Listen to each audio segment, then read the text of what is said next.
Alas, it has been a long run. If Persona 3 Portable has this much content, I can imagine how big the original Persona 3 is, given you can free roam in it. Before I start, I've become aware that the female route is exclusive to this version of P3. In other versions of the game, there is additional story content known as The Answer. Apparently it's content that adds to the ending that we viewed, but to clarify, I'm going to be giving my thoughts on P3P as I played it without any of this additional context or content. Apparently it's also in Reload too, so I'm not really missing out on anything. I will get to it eventually. As usual, I'm breaking this down into the trinity of story, characters, and functions, so I guess you can say... I've been waiting for this!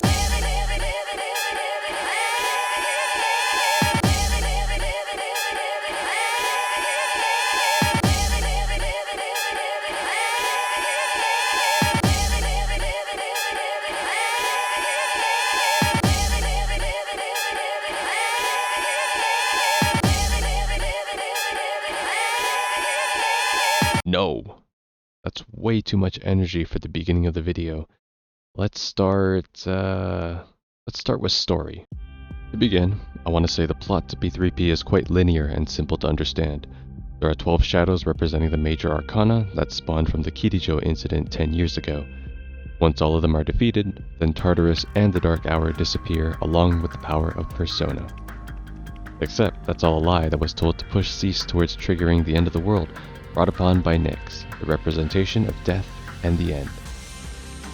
However, despite this plot sounding like a Dragon Quest game, the presentation of its themes and characterizations are what made P3P's experience so memorable to me.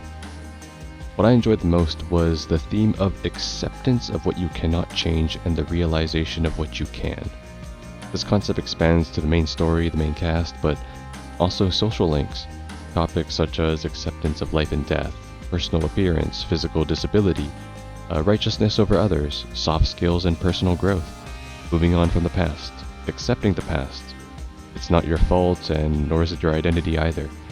There are so many of great expansions of this theme demonstrated when learning about Tatsumi Port Island's residents, and it all links back to Pharos' words at the beginning of the game.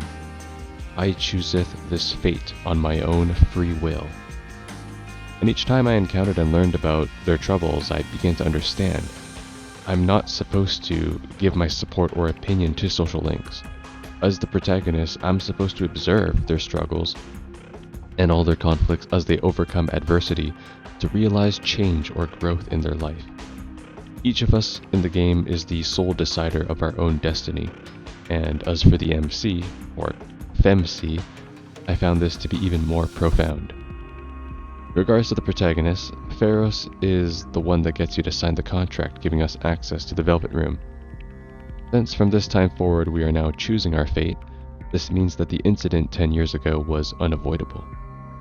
I'm not sure how Pharos delivered the contract to Igor, as he doesn't mention that they're acquainted, but it's believable enough that Pharos can access the Velvet Room due to being a part of the protagonist who has the potential. Okay, I'm stopping there before I go too in-depth about the protagonist as a character. Story themes aside, the only story portion I want to comment on is Strega's integration. I found their encounters to be a bit lacking, but first, let's talk about who they are. Through overworld dialogue, I was able to learn that the Revenge website was created by Jin, since he frequents a manga cafe, and I discovered that Strega's collective purpose is to live in the moment and not let the past define them, nor to have hope for the future. It's a pretty cool contrast to the main cast and the social links, who journey through this struggle throughout the game, whereas Strega is fully accepting of death and do not fear any part of themselves or the world. I love how tragic Strega's backstory is, being the results of human experimentation that the Kirijo were responsible for 10 years ago. And this inspired an ominous theory. So, assuming Strega's members are around the same age as the Cease seniors, the only reason Akihiko and Shinji, and perhaps even Mitsuru, didn't end up as test subjects is because they had the potential. I'm assuming that Ikutsuki and Koetsu visited many orphanages to find test subjects. It's likely that Takaya, Jin, and Chidori were also orphans, so these children were gathered and categorized into those who would be used as experiments and those with the potential. Potential users would be some sort of like a secret military weapon for the Kirijo, while the experiments would be some form of disposable foot soldier that they could eventually perfect to be on par with potential users. It's all conjecture, of course, but it's even more disturbing when we discover that it's Ikutsuki who's providing Strega with the pills to continue living. What purpose does Strega serve? So, what is the part that I actually find lacking about Strega? I think that they're introduced too late into the game. I think a better approach would have been to show Strega's operations and give them exposition during each full moon, starting from the monorail incident. Barros had way too many pointless dark hour scenes, reminding us of info we already knew. I think it would have been better if we had scenes that were replaced with Strega members having conversations, giving the player slight insight to their intentions and backstories. Additionally, because their introduction is so late, I feel that each member doesn't have too much individual characterization. For example, we learned that Takaya adopts a god complex and that he truly believes that when Nyx arrives, he will ascend to a god to lead the new world. It's not that the intent isn't valid, it's just that I wanted more backstory on who Takaya was before the experiment and why he wants to become a god instead of just wishing for death. Jin is the most confusing for me since he has the least individual screen time and development. From what I can infer, his sole purpose is to fulfill Takaya's goal of world destruction, and I don't think there's anything else to him. Finally, Chidori is the most fleshed out for story reasons. She doesn't want to be attached, so she dresses in goth clothes and avoids speaking as to limit interaction and exposure to worldly desires. There are other actions as well that Strega took that confused me, and they're not really ever elaborated on. For instance, why did Jin start the revenge website? What was the purpose of their assassinations? How did Takaya and Jin survive jumping off the Moonlight Bridge? How long has Strega known of Tartarus' existence, and did they ever enter the tower before Mitsuru even formed Cease? There's also the question about how Strega learned about Nyx and the fall. After all, the only reason why Strega opposed Cease was because Shinji told them about Ikutsuki's lie that once all 12 shadows are defeated, the Dark Hour, Tartarus, and Personas disappear. It's a valid enough motive for Strega to oppose Cease, but it was impossible for them to know about Nyx and Ikutsuki because he never shared that info with Strega directly, and he was deceased after that info was shared with Cease. So this all sounds complicated, and it does cause plot breaks. So I think that this info would have definitely enriched the story and the Strega faction. Although it's pretty cool to imagine that Strega has been operating in the Dark Hour before Cease was even formed due to the experiments, but there's a lot of wasted potential due to the lack of show and a lot of assumed tell. I guess I might as well talk quickly about how flawed Ikutsuki's master plan is as well. So first off, if the protagonist never even came to Tatsumi Port Island, Nyx never would have descended due to Ryoji not being present. Ikutsuki had no info or control on this condition since he couldn't predict my arrival. He is still able to manipulate Cease to destroy the 12 shadows, assuming that they would still be as powerful without the protagonist, but that would have been it. Additionally, his motives are basically the same as Takaya, except a lot more nihilistic. His plan completely relied on a bunch of high school Persona users to defeat these shadows, and it failed when he had no control over. Given Ikutsuki himself wasn't a Persona user, was Strega the backup plan? I get that he's crazy, but this plan is even crazier. Either way, despite describing these fallacies in the story, I still thoroughly enjoyed my experience in Tatsumi Port Island. The social links are what made the daily life enjoyable, and I love the difference in perspective when playing as both protagonists. For an old portable game, I am very impressed with its presentation. Since there are a ton of personalities in the Iwatodai dorm, I'm going to tackle our special extracurricular execution squad members in groups based on affiliation. And I find it amusing that despite Cease being a school club, not once do we have a club meeting at school, nor is there a designated room for the Cease club. Anyways, let's begin with the first group of Akihiko, Mitsuru, and Shinji. So the seniors all awaken to their personas before the events of the game. Their collective backstory is already pretty tragic given Akihiko's loss of Miki and Shinji's murder of Ken's mother, who are not the same person. During both my playthroughs, I was actually convinced they were the same person, but that's obviously impossible because Shinji's incident happened recently, where Akihiko lost his sister back when they were in the orphanage. We all make mistakes, but Mitsuru certainly doesn't. I found that her character didn't get all too much development in the story, unless you completed her link. She's still a very strong character though, and almost reminding me of Kratos. When she has this, "one of us must remain focused until the mission is complete," type of attitude so that she doesn't have to experience loss anymore. It's almost her way of coping or focusing. As for Akihiko or Shinji, they appear as direct foils to me. Akihiko isn't fundamentally as strong, and the loss of his sister drives him towards this narrow path of absolute strength to overcome any barrier. Whereas Shinji is incredibly strong, to the point that the realization of it only comes at the loss of a bystander, and he handles this loss by giving up the fight and waiting for an opportunity to atone with his life. For the seniors, their situation is unique, as they were raised into feeling responsible for keeping up the fight in the dark hour, exactly as Mitsuru puts it. Also, I like the attention to detail that because Shinji uses suppressants, his persona only has one skill. It's kinda terrifying to wonder just how powerful Shinji's original power really was. Next up are the juniors, Yukari, Junpei, and Fuka. This group is full of youthful spirit and is my favorite dynamic amongst the Cease members. Yukari is honestly a protagonist. She really did feel like one. She's a great character that has a deep level of connection to the Kirijo incident 10 years ago. However, instead of feeling responsible like Mitsuru, she doesn't want to be pitied. Yukari felt like a very realistic teenager with an unpredictable personality and emotional sporadicness. She critically analyzes all situations, even the stupid ones like the ghost rumors, and she expresses herself in ways that the other Cease members cannot.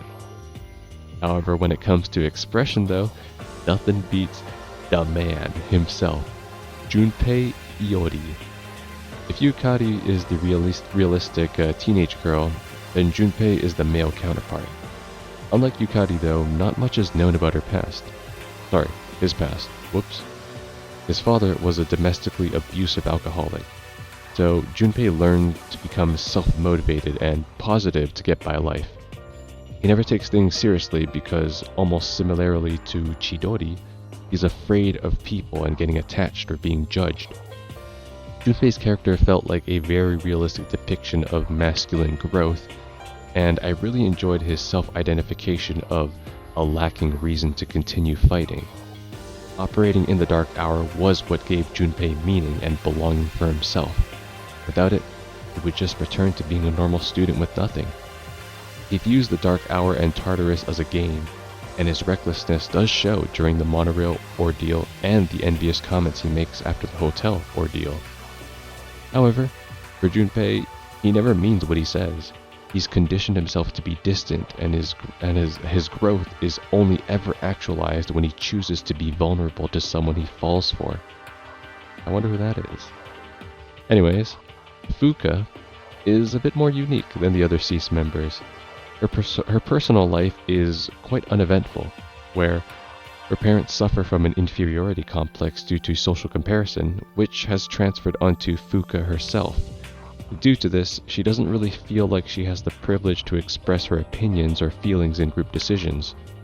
I noticed that Fuka doesn't really have a strong dynamic with any of the Cease members.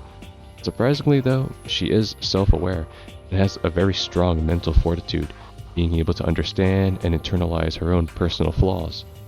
Speaking of which, I really enjoyed that everyone had visible lives outside of Cease. For instance, Yukari and Junpei had friend groups that they hang out with.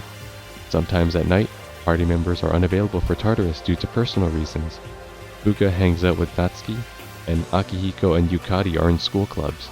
Mitsuru is constantly busy with Kirijo and council duties, and I like that everyone has their own personal life, despite the cease being an important part of saving the world, basically. So, from a gameplay and realistic effect, I'm really glad that it does exist, even though sometimes it was annoying when it's like, God damn it, I want to go to Tartarus, but 4 people are missing. Okay, well, that's a lie. 4 people were never missing, but you know what I'm saying. And the last group of characters I categorize as the outliers are the ones that I find unique because we've never seen them in any other Persona game before. This is the child, the robot, and the dog. Ken, Aigis, oh my god, and Kodomaru. Well, let's start with Ken. Ken kind of appears out of nowhere in the story. I don't really know how Ikutsuki found him, and I don't even know what elementary school Ken goes to either. Either way, it's a huge coincidence that stars align his paths to cease, and I found his struggles of maturity very endearing. I think most players will have a very natural difficulty in relating to Ken due to being older than Ken in real life. But I believe his struggles are incredibly realistic, and the growing pains that where everyone in his vicinity is not only older and more mature, but also physically more capable. Ken explains that he uses a spear in battle to compensate for his size, and he trains his body, almost like Akihiko, to catch up to the rest of Cease. He admires Akihiko, in fact, because he sees him as a paragon of strength and independency. Ironically, Akihiko has his own share of troubles, but Ken didn't really appear to have a purpose until he discovered Shinji's identity. I think Ken had a pretty good arc, but I found it really to be way too minor than the rest of the cast, and as it was developed and wrapped up pretty quickly, almost as if Ken's entire existence was basically just to be a solution to Shinji and Akihiko's type of shared foil arc. But that's just me.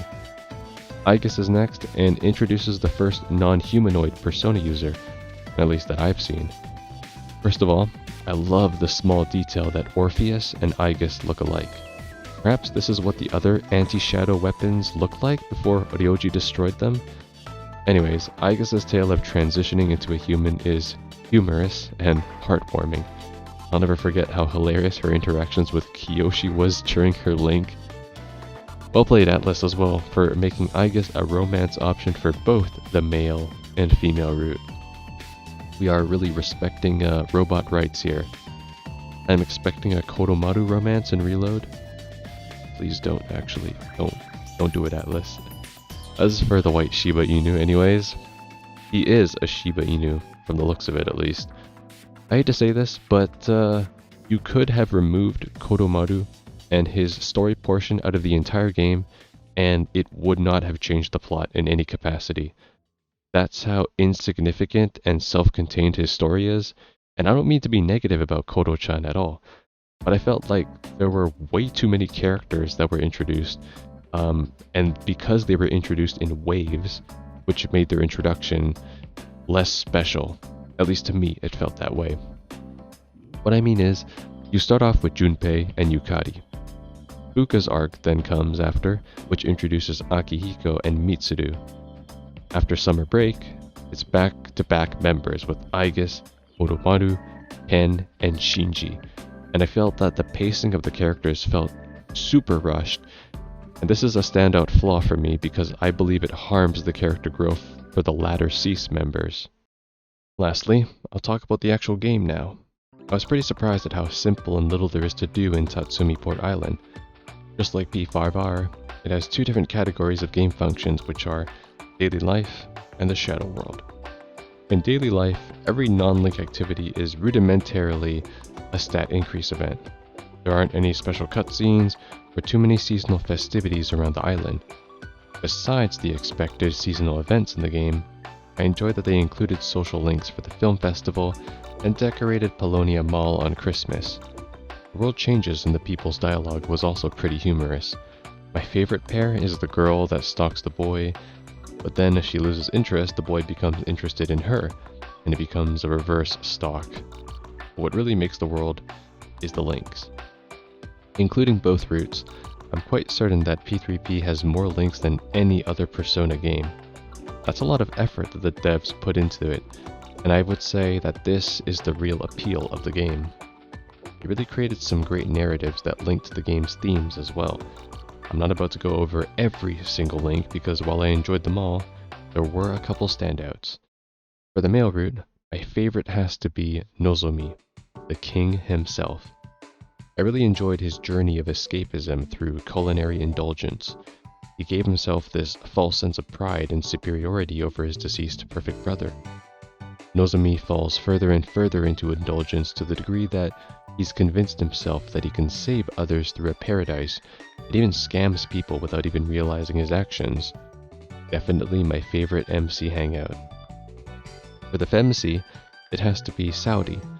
That girl is like Fuka if she didn't get persona powers. It was an interesting realization that I came to when I journeyed with Saudi, but I understand now that discrimination can come in any form. For Saudi, it was something as simple as an age gap that many other students view her as a dangerous threat. She handled the situation like a protagonist though, clearing up the allegations on the PA and then transferring schools. Now if only I could hire Strega to put a hit on Ekoda. That would be the best link in the Persona franchise. Some final thoughts though that I have on daily life is that I found it a bit weird to have the MC auto-romance all the female school links, as well as not being able to hang out with the male CEASE members. If you played the male route first, which I assume most players do because the game flippin' tells you to, and you stop there, several of the main cast members feel underdeveloped, such as Koromaru and Junpei. I think there is a lack of incentive and info provided as to what the difference is to players in the female route, and because of this, I believe playing only one route is a half experience in the daily life section, whereas it's pretty much indifferent for the Shadow World and Tartarus. Before I talk about Tartarus actually, I want to quickly discuss the two story differences between the protagonists. You know the ones, I'm talking about Shinji and Chidori's condition. In the femc route, Shinji doesn't outright die in the back alley. He becomes critically hospitalized and regains his consciousness at the very last day of the game, when a student informs you. As for Chidori, I didn't actually know of this change till I did my completion playthrough, after the femc route I did on the channel. Chidori resurrects in January shortly before the final battle, in which the hospital flower she gave life returned to her body. I do enjoy this alternate route and positive twist. However, I also found that it takes away from the themes of the game of coping with what you cannot change and accepting responsibility for the actions you make. Okay, now on to Tartarus. It's funny, this is the last section of the Lookback, and I'm discussing, but it's also the shortest. There's really not too much about it. It's a random generated dungeon tower with about 250 floors. The enemy design isn't anything outstanding, given I've played P4G already, which has the same enemies, but the music is what really shines in the dark hour.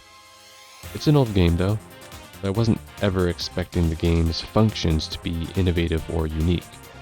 I have to say though, the split and regroup functions really make exploring Tartarus easier.